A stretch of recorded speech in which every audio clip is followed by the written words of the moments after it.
नितेश राणे यांचा बुलडोजर अखेर चाललेला आहे।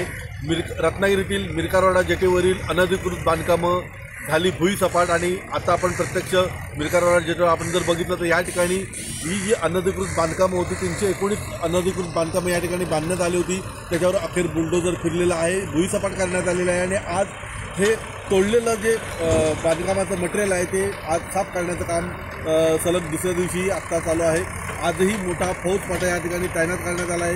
कोणताही अनुचित प्रकार घडू नये यासाठी नागरिकांनाही सातत्यानं पोलिसांकडून आवाहन केलं जातं की कोणी या मोहिमेच्या आतमध्ये येऊ नये किंवा या मोहिमेला अडथळा निर्माण करू नये, अन्यथा तुमच्यावर कारवाई करण्यात येईल अशा प्रकारच्या सूचना वारंवार या ठिकाणी देण्यात येत आहे। एकंदरीतच पाहिलं तर जवळजवळ 25 एकरचा ही जी सरकारी जागा होती ती पूर्णपणे आता मोकळी करण्यात आलेली आहे। ते परत एकदा मिरकारवाडा जेटीने मोकळा श्वास घेतला असं म्हटलं तर वावगं ठरणार नाही आणि एकंदरीतच आज जर परिस्थिती बघितलं दुसऱ्या दिवशी प्रशासन जे आहे हे सज्ज मोडवर आपल्याला पाहायला मिळतं। सचिन सावंत, न्यूज 18 लोकमत, रत्नागिरी।